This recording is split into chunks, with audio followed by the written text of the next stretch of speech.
All right, well, good morning. Welcome to everyone who is here today, anyone who's joining us online as well. We are just glad you are joining us. Today is a special day for us. We're putting a little bit of a pause on our series, Blind Spots. We'll be picking that up again next week. But we're taking a pause today because we have something coming, something that I announced here a few weeks back. But for many of you know that for quite a few years, almost since its beginning, Christ Community has been trying to support the Ridgefield Family Resource Center. And we've done that in a number of different ways. We've done that through providing donations of food, of personal hygiene items. That's always kind of been our area. That's been the thing that we've been kind of focusing on. We've provided support for staffing evenings for that. We have a giving tree every year where we buy gift cards to provide for people in the community. And this has really been the one big partnership that we have in our community. We've wanted to be part of that. I know there are a few people as a congregation who feel very strongly about this partnership, and I'm with you. I think it's really important because when we talk about Christ Community and what we mean, when Christ Community planted today is 22, so roughly 20 years ago. I think I have original documents that say like the first board meeting was sometime in 2003. So when looking all the way back, I see discussion in those minutes talking about things like what are we going to name the church? And that was one of the things we wanted to make sure when we rebranded and created our new logo for Christ Community, we wanted to make sure we really highlighted the name of our church because we thought it was important from the beginning and still is that Christ Community be a presence in the community. When we moved to Ridgefield, this was an important piece for us. When Lauren and I sat down and talked about what was going to be the future of Christ Community, were we going to shut the doors since Eastridge wasn't an option? What became really apparent is that God was calling us to be part of a community. We couldn't do that. In Northeast Vancouver, despite years of trying, we never really connected with that neighborhood. And so we came into Ridgefield with the intention of living out our purpose statement, which is know Christ, show love, and grow followers. And a lot of it hinges around that centerpiece. See, what we do is knowing Christ is about coming together and worship. It's about studying God's Word. It's about learning about Him and learning how He impacts our lives. And then it's taking it from that point and moving it into action. Faith is not a couch potato event. It's not something we sit back and we watch happen. But it changes our lives and we take it and we make it part of what we do. Growing followers is something we get to participate in as the Holy Spirit does His work changing the hearts of people. But serving is active. And the Ridgefield Family Resource Center is one of the places that we have been able to serve. And this morning, I'm going to invite Christine Poppert down. She is the director of the Ridgefield Family Resource Center. And she is going to share with you this morning a little bit about where it came from, what it does, and really help us know that the Ridgefield Family Resource Center is more than food. It's more than clothes. There is a lot of need. This fast-growing community we live in, this community of new houses and new buildings and new businesses and houses I can't afford, also hides the fact that there are a lot of people who need our help.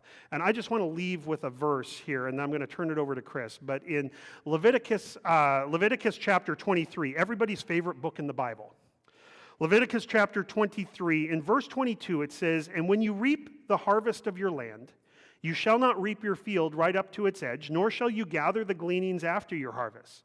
You shall leave them for the poor and for the foreigner. I'm the Lord your God."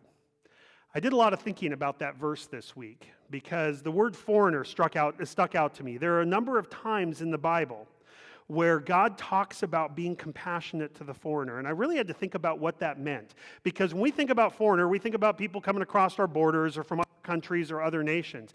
But in the time of Israel, they were a theocratic nation. God was the head. Religion and government were one. And the foreigner was one who did not believe.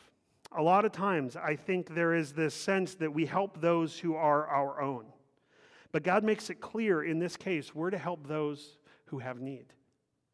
Doesn't matter where they come from. Doesn't matter, what they choose to do with their life. It doesn't matter if we've got a kid who's hungry, we take care of that. If we've got a family who needs clothes or they need help trying to find a place to live, the Bible would say we need to speak to that need. And through the Ridgefield Family Resource Center, this is one of the ways that we can do it. So please, welcome Chris Poppert this morning as she talks to us about what she does. Thank you, Eli. Thank you so much. Thank you.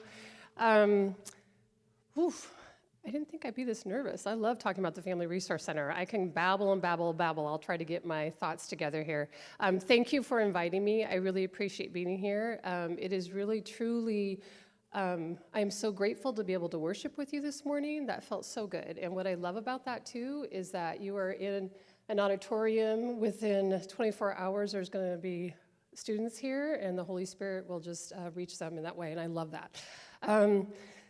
So as Eli said, your congregation has been involved with the Family Resource Center from the very beginning, and I'll do a little bit of this today. Let me just we'll talk about the history a little bit, and then we'll talk about where we are right now, because it's really good for me to reflect back on that. I've been the Family Resource Center coordinator for 7 years, I guess, so there's some good reflection on that. A little bit about me. My husband and I brought our 2 boys to Ridgefield 19 years ago, and we have been here ever since. We raised our boys in this community. My husband teaches in La Center. He would be here with us today, but he's at University of Idaho with my oldest. I did bring with me my son, Ben. He graduated 2021 from the Ridgefield High School. So we have been in this community for a long time, and through all the bumps and everything that we're going through, we feel very blessed. And I feel blessed to have been given the opportunity to be the coordinator of the Family Resource Center. So a little bit about the history. So when Nathan McCann came as a superintendent 8 years ago or so, he came out of a community in Arizona. There was a lot of high need. So when he came to Ridgefield, he looked at the district. We hired him to move us forward and was trying to provide some supports for families who had need, basically. At that time, our free and reduced numbers weren't very high. When I talk about free and reduced, it's kind of how we vet need in education. You know, there's a process that families can go to see if they qualify for free lunch. And so when in education, we talk about free and reduced as far as our need goes.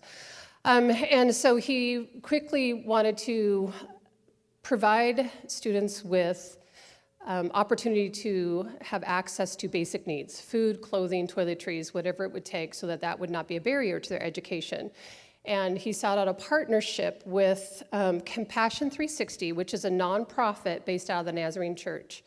And Compassion 360 at that time was a pretty small little group of people who would maybe go to the 4th of July events and hand out water or hot dogs. They would maybe do yard work for people. They hadn't really exploded into having a big commitment, but they were eager to do that, and so they did take on that partnership with the Ridgefield School District to open up what is called the Family Resource Center.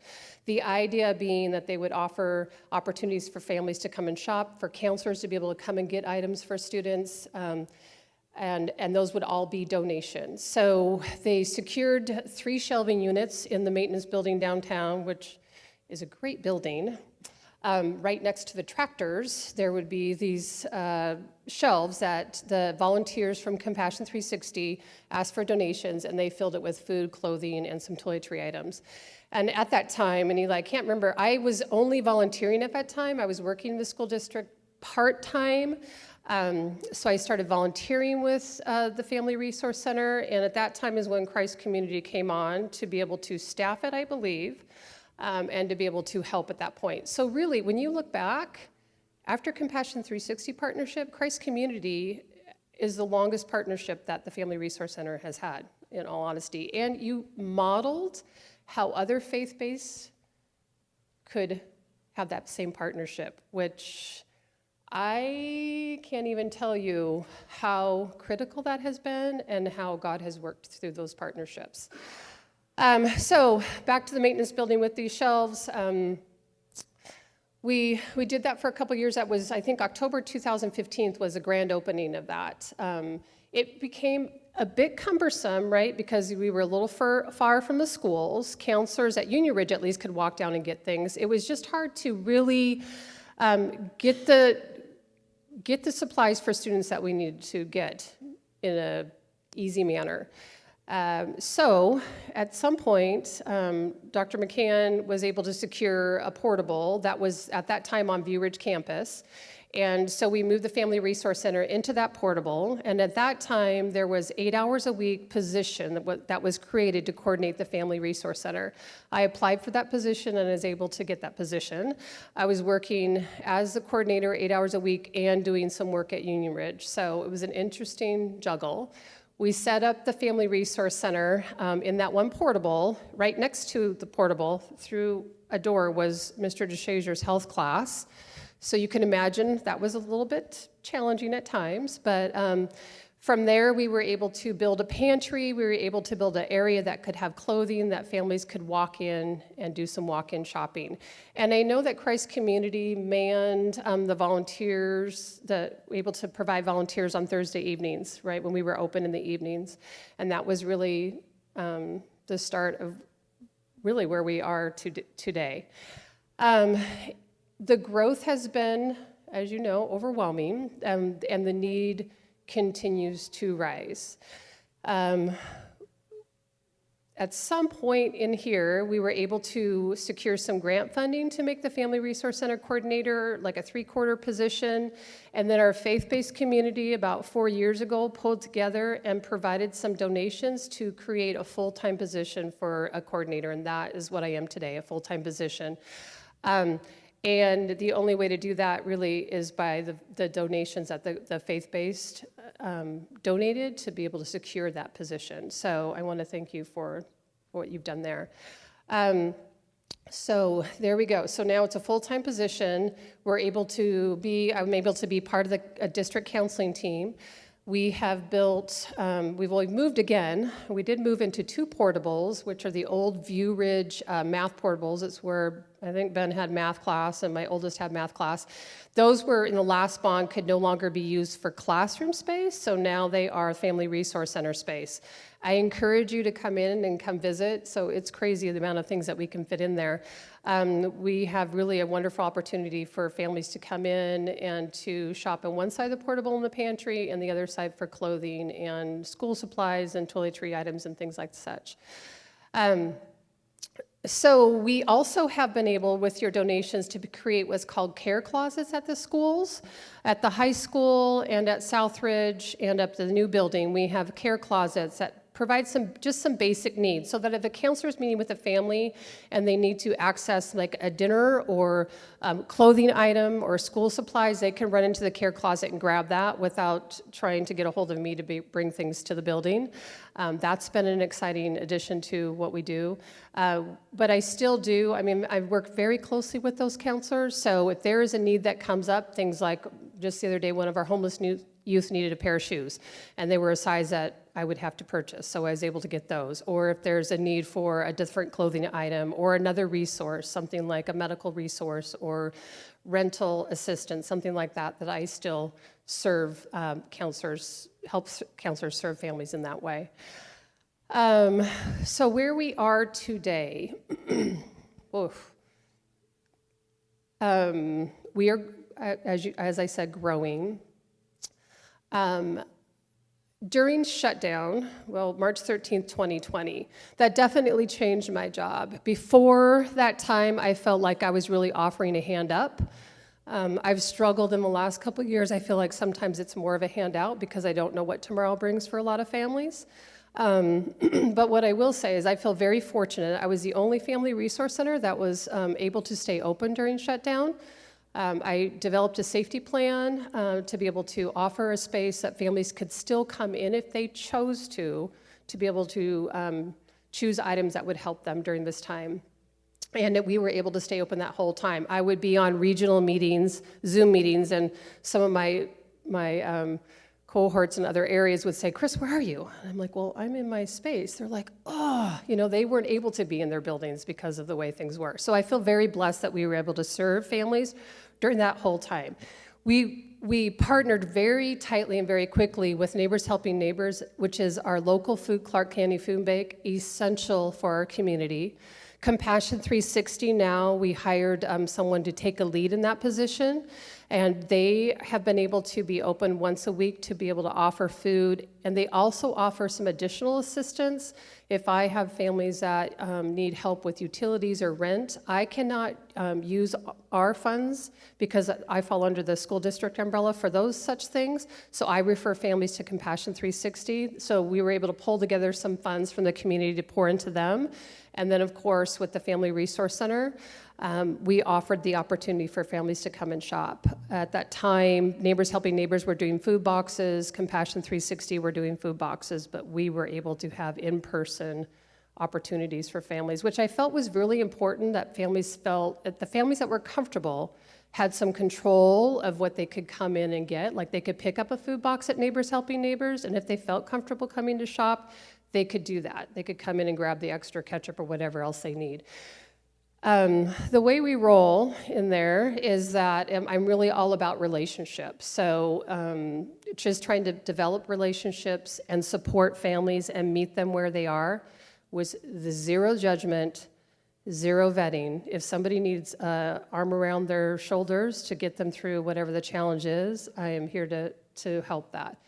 So, and that can look like students, it can look like students and their families, it can look like a parent, that can even look like a staff member.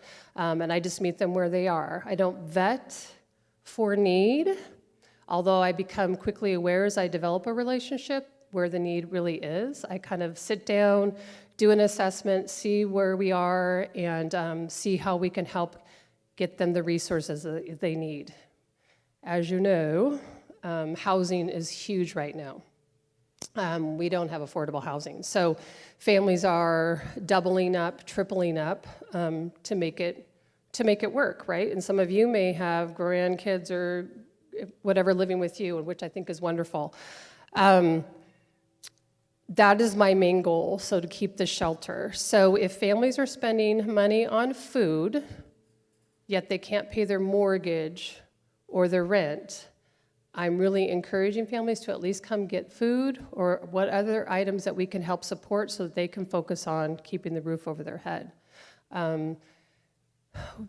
Again, that's my main focus. We will also refer families for mental health. Boy, the list just can go on and on. Mental health services, medical services, dental services, vision services are real big.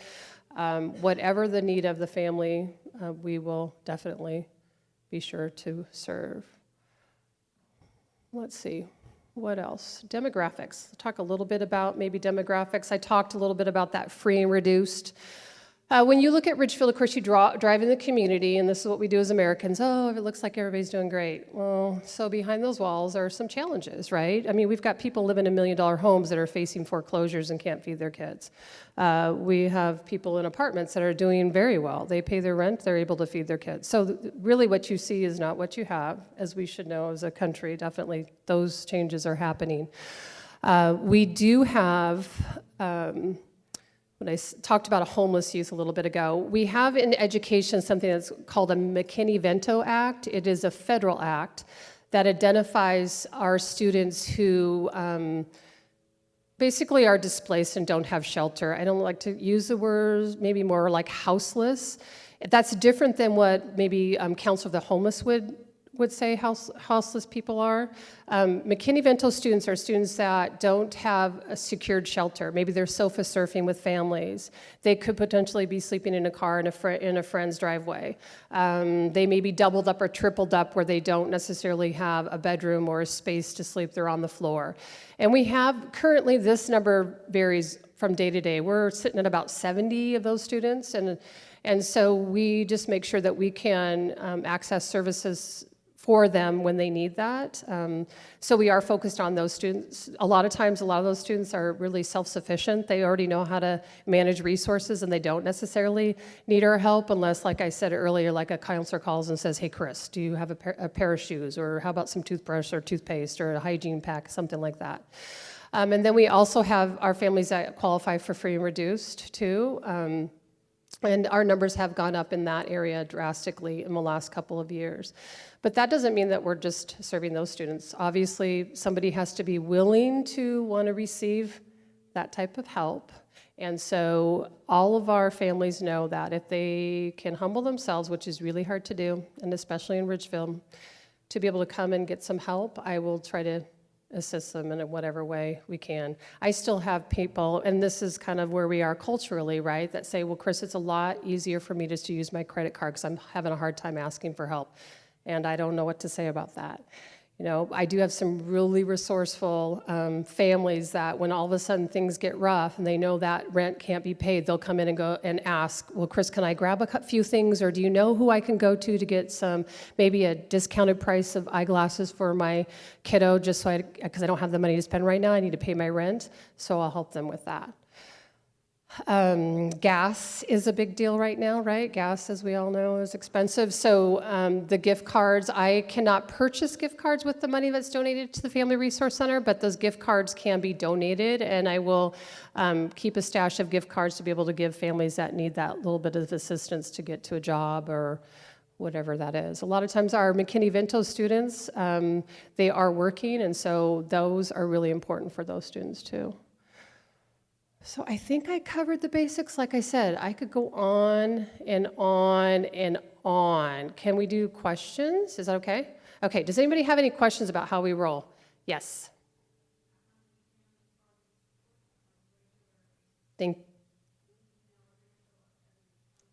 Yep, thank you. So how many families are we serving on a regular basis? So on a regular basis, walk-in, it averages about 60 families a week. Which equates to about 252, I did the numbers, 252 individuals per week. But that really does fluctuate. I'll be honest, we're really not set up for that many just for walk-in. And then we also serve our students, like I said, in the buildings, and we're serving about 400 students a week in our buildings through counselors. So, yeah. And let me just say, 100% of what we do is donated. Okay, so like I talked about a little bit, my hourly wage is donated from faith-based commitment. Everything that you see in the Family Resource Center is donated. I have zero budget, so I'm always hustling for money. We have received a couple grants from the city, which have been super helpful, but everything is donated. So, and the fact that Christ Community has poured into the Family Resource Center, that has enabled us to be able to pour into 2 families. So again, I don't even know how I can tell you how much I appreciate that and how you are part of my heart, how you are part of our team. Yeah, critical. And I don't know what the holidays, so when we talk about numbers, I have no idea what tomorrow's going to bring, so we don't even know for sure yet numbers for holiday season. We'll see. Other questions? Yes. Yeah, do I have a list of items that I'm looking for specifically? I know I get that question all the time. So this is what I've struggled with that. I'll just be really transparent. My space is very limited. So if I have our communications person put on Facebook, hey, you know, Chris needs pasta sauce. So two jars of pasta sauce could show up, or a portable full of pasta sauce, so I'm always like, I really hesitate, but I will say this. So there are some basic things. You guys have always been so great with toiletries. Hands down, best thing ever. Any kind of toiletry, always. I go through toiletries, like, you can only imagine during this time, right? Even, like, I went to go buy a toothbrush the other day, and they were up to $3. Usually I used to be able to get those for $1. So toiletry items, always, any kind of toiletry item. Individually packaged snacks. We build these snack bags every week. We hand out 60 snack bags per week. And those are individually packaged snacks, also are goods for counselors. So crackers, granola bars, that type of thing are always good. And then from there, I mean, yeah. So you could, if you're going to do some kind of a drive, you could always reach out, or Eli could shoot me an email and go, Chris, what's it looking like right now? Like, what are your needs? So if any of you live in Ridgefield, so you know that there's a Green Bag Food Drive, if you've seen those signs, right? So Green Bag Food Drive is an amazing thing. It was started by Bill Bauman in Ridgefield, and it is a food drive that happens every other month, the second Saturday.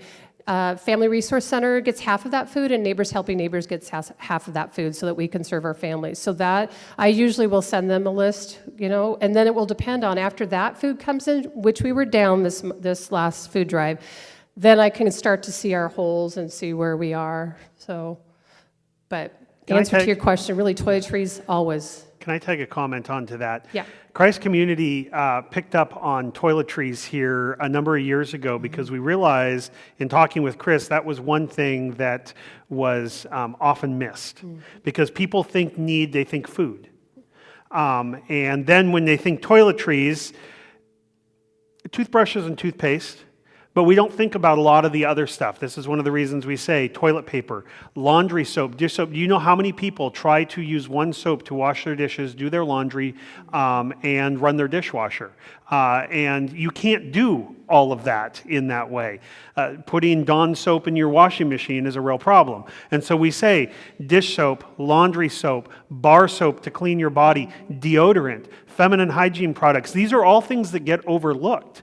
And I know how fast those go through as well. That's the thing we are always collecting. That said, oftentimes we'll put out, especially when we get towards summer, I remember I'll usually put out a thing saying, hey, we need canned foods that are meal in a can, because you have a lot of elementary school kids who are stuck at home on their own during the summers who need to be able to pop open a can of ravioli, put it in a bowl, and stick it in the microwave. So we'll put those things in. And these other items that Chris will tell us about periodically. But really, if you bring it, we'll take it. Yes, thank you, Eli, Yeah.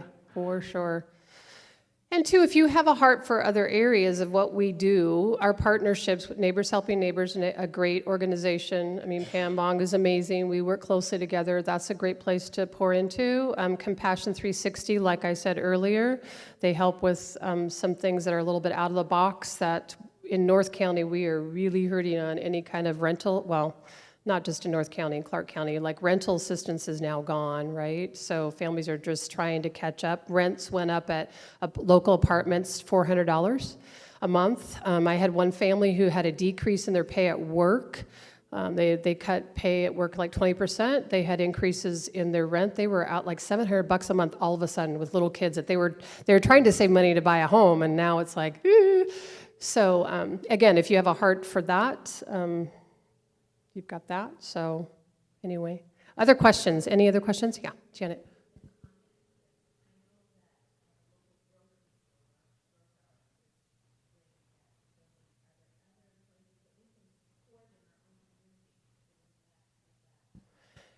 Yeah, Rose Hours has been so wonderful. So when Rose Hours came in, Eric got a hold of Pam Bong at Neighbors Helping Neighbors, and because they donate to an official food bank, which we are not, we're a pantry, we're a resource center, so it's a little broader, right?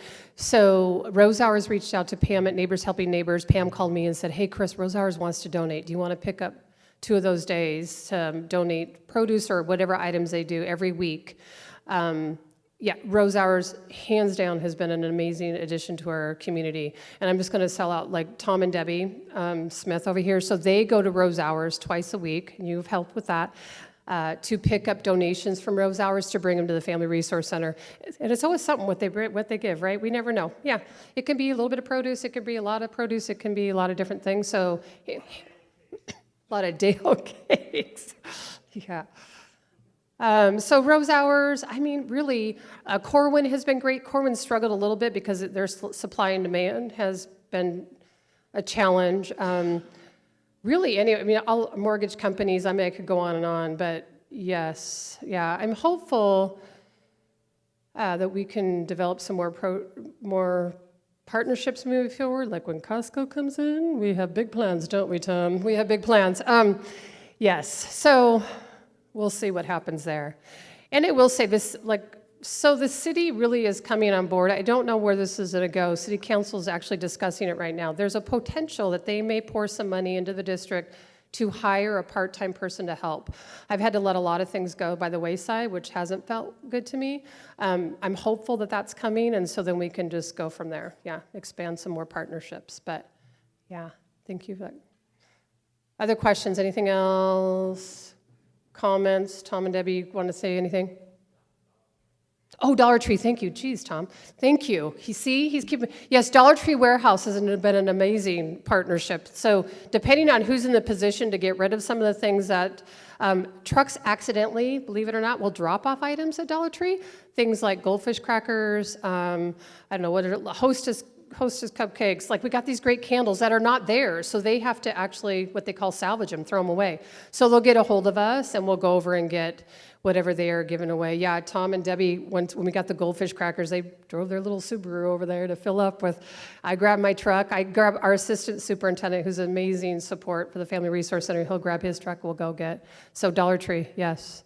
Yes, Debbie. Oh, yeah, there's so many. Do you want me to keep going? The Gleaners, y'all. The Gleaners was started for the Family Resource Center. It's a 501c3. It's a group of 3 people, Carol Tockel, Norma Farrell, Patricia, who started this group to be able to glean produce to bring to the Family Resource Center.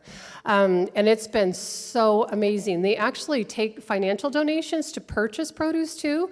So they purchase produce every week. So when I show up tomorrow morning, there will be a plethora of wonderful produce for our families. That is a great, yes, thank you. That's a great nonprofit in our town to support. What else? Any other questions, concerns, comments? Yes. What's that? Oh, thank you. Yes. Where are we located? We are located next to the RAC building downtown, the old View Ridge building, 510 Pioneer Street. It's where city offices is. 510 Pioneer Street is right across from the Nazarene Church. So we're located in a portable to the right of that. Yeah, it's always good to call because it is kind of confusing how to get there a little bit. We're just a little portable sitting next to that. Outside of the fencing, we're not close to the elementary school. We're right beside the right of that building. Any other comments, questions, things I forgot? Tom and Debbie, what else have I? No? Okay. Anybody else? I would just Awesome. comment, when we started with the Ridgefield Family Resource Center, we go down on Thursday nights, sitting there with the diesel fumes in the maintenance building, and we'd serve maybe 6 people. 6 families would come through. And that was pretty regular for the first year. Yeah. There was a good, maybe half a dozen people. And I know you were building a little bit with the school, but at the time, it was small. Now we're hearing, 252 people are as walk-ins, 400 students, 60 houseless students in our school district, and how many of us are aware that that exists? And so the need is there, and there's a lot of great partnerships, and I really value the fact that Christ Community is not only a partner, but one of the longest running partners. That makes me feel really good, and I hope it does for you as well. Christ Community has been incredibly supportive of the Resource Center over the years, and we want to continue that. And so as we move forward, what we're going to do is going forward, rather than doing this open kind of ongoing thing because it ebbs and flows, the 3rd Sunday of every month, I'm going to announce Resource Center Sunday, which will be the 4th Sunday of the month. And on the 4th Sunday of the month, we are going to push towards that. It'll be in the newsletter. We'll be announcing it. We'll be letting you know that it's coming. And that's the day to bring stuff and drop it off, and we will get it to the Resource Center. And that can be our toiletry items that we're always looking for. It can be any special items that Chris has given us. We'll put that in the newsletter the week before. We'll announce it the week before if there are special items.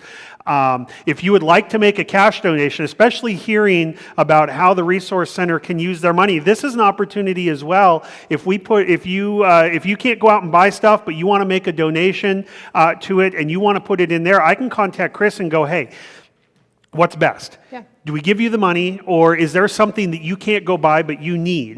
And we can go and we can get it and provide it then, because she's got some rules to operate under. But if we provide, like the gift cards, she can hand them out. Yep. And so these are really, and I know that's been a big deal. We do $25 increments with the Giving Tree, and every year we've raised somewhere in the ballpark of $750 to $1,000 worth of gift cards. That's a lot of $25 gift cards. And it's an incredible way to help provide as well. So we want to maintain this, we want to enhance it, we want to grow it. This is one of the ways that we can give back to our community and be part of supporting these people, especially the kids. A lot of them don't have a choice in where they end up. It's, whatever the reason is, they're trying to make it work. And this is what we're called to do. As followers of Christ, we are called to look to the needs of those who are, the fact that the ancient Israelites had these rules governing what they could harvest from their fields, so it would leave food for people in need. I mean, think about that. It would leave food for people in need. And that's pretty incredible to me. It is. Well, and so you know what you take away from this is your resource to share with community, right? You, it's not me. I know my name's up there for the coordinator, but really it is you. And you feel like part of my family, you are part of our team, and I just really want you to own that. It's really important that you know that. Yeah, thank you, Well, Eli. great. Thank you, Chris. Thank you for being here. I know this ran a bit this morning, but I really wanted to make sure we heard everything there was to hear, and so that you know it's more than just food. There is a lot of stuff going on, and one of the things that Chris does too is she is a resource for people to connect people to services. So when we get calls, and I get calls periodically in the office, hey, I'm calling to see if you can help me out, and I say, look, we pour all of our energy through the Resource Center, and she has connections. Contact the Resource Center. If you need food, they'll have food. If you need a connection to housing assistance, she doesn't have the housing assistance, but she knows who to call. And sometimes that's the hardest thing, is figuring out who to call. So thank you for your time. Why don't you stand this morning? Let's share the blessing. And the worship team's going to send us out this morning, and we're going to go eat some chili and some brownies. I saw a whole bunch of brownies on the table out there. So I'm excited for that. Now may the Lord bless you and keep you. The Lord make his face shine on you and be gracious to you. Lord look upon you with favor and grant you his peace. Amen.